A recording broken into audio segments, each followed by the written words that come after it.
Hey guys, I'm Arm. I've read all of your comments. Today I'm here to keep my promise and share with you the anime Beast Tamer episode 3. In this episode, our main protagonists Rain and Kanade will encounter a girl from the strongest race of dragon. They team up to defeat the dragon girl who is good at both magic and physical combat, and Rain also signs a contract with her. Having the two companions from the strongest races, the team's fighting capacity increases significantly. Our story begins with Rain and Kanade defeating the bandits. As a reward for Rain's contribution, the Adventurer Guild upgrades him from level F to level E, along with giving him a bounty. Rain and Kanade have a big meal to treat themselves, but when night falls, they happen to find there's only one room left in the hotel.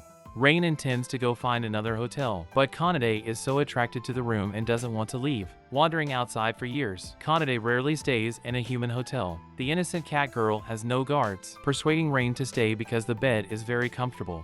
Rain insists on camping outside by himself for tonight because he thinks it's not good for a young man and a girl to stay in the same room for the whole night. At the same time, he warns Kanade to be more cautious about men. Kanade is aggrieved, explaining that she is not dumb to trust whatever man. She doesn't mind staying with Rain because she has found him a kind and honest adventurer during their adventures. Kanade's words touch Rain, so he agrees to stay, but the next second he gets speechless because Kanade shyly reminds him to turn his back when she changes her clothes. Rain is so exhausted these days that he falls asleep at once, which amuses Kanade. Because of her identity as a cat girl, she has met a lot of sinister people, which makes her disappointed in the world. Until she met Rain, did she realize there is kindness in the world. Rain treats her as a common girl and she feels happier than ever during the time they spend together. Thinking of Rain being driven out of the team, she makes up her mind to help Rain become stronger. The next few days, Rain and Kanade have a joyful time together. They often take some low-level quests, which can be easily completed with the help of Kanade. But Rain gets a difficult task today. There is a troublemaker on the bridge initiating a duel with passers-by. Only when the victory is decided will the person stops the battle. To allow people to pass the bridge freely, Rain and Kanade can only take the task.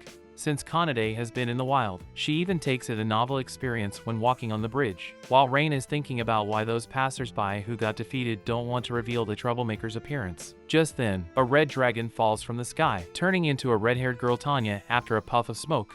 Tanya is the troublemaker who beat up the passerby. The dragon race worships the strong and everyone who turns 15 will have to go out to practice. Tanya, as a young girl, doesn't know where she can find a powerful opponent, so she can only start duels with every passerby to find the strong one, who can help her become stronger in the battle. Now Tanya has set her eyes on Rain and Kanade. There are fighters from the strongest races from both sides, but the dragon has a greater reputation.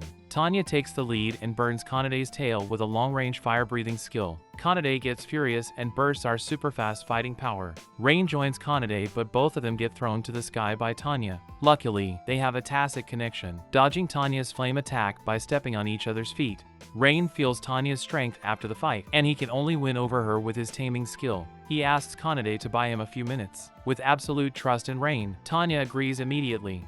As Rain hides, Kanade and Tanya have fierce fighting again. Kanade overdrafts to stall Tanya so that Rain won't be attacked within a few minutes. Soon after, with a command of Rain, countless birds rush to Tanya. But this level of attack cannot hurt Tanya, who is ready to knock down Rain to end the battle. Unexpectedly, her legs kneel uncontrollably. It turns out that the birds born with a paralyzing effect can't hurt the enemy but can make her unable to move.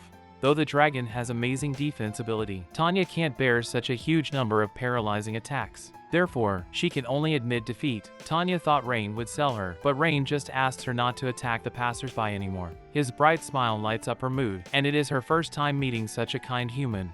When Rain returns to the Adventurers Guild, Tanya follows him. This dragon girl is so effusive that she almost reveals her identity as the troublemaker on the bridge. Fortunately, Rain keeps trying to cover her, or Tanya would have been driven out of the town. Later on in the conversation, Rain finally knows the reason why those who were beaten by Tanya are unwilling to reveal her identity is that they feel humiliated to lose to a girl. Therefore, Tanya's identity can be hidden well. Tanya then proposes to join Rain's team because she has treated Rain as a powerful adventurer after he defeated her. Plus, she likes Rain's personality, which makes Kanade very jealous. Rain is delighted about it. It's already lucky for a lot of people to meet one fighter from the strongest races, but he has met two after he left the team. He will feel sorry to waste his luck if he doesn't let Tanya join. Rain then starts the ritual with Tanya. After a fierce flash of light, their contract is signed. As the same symbol appears on Tanya's hand, she feels strongly connected with Rain.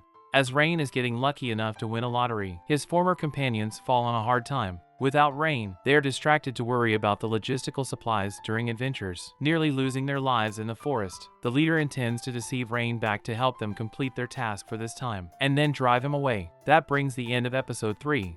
Those of Rain's former companions still don't want to let him go, but they can't imagine Rain has ushered in the transition because of his kindness, and he is no longer the weak tamer that can be bullied by them. After signing the contract with Kanade, Rain has accelerated his speed. So let's look forward to what evolution will Rain make after signing the contract with Tanya, who is good at both magic and physical strength. I can't wait to see him teaching a hard lesson to those former companions. Based on your comments, I decide to make recaps of each episode instead of recapping 2 episodes in one video, but the overall length of the videos will be shorter. Do you prefer this kind of video? If you do, please comment "I like it" below, and I will adjust to your preferences. I hope you will like this channel, and please don't forget to subscribe. I'll see you in my next video.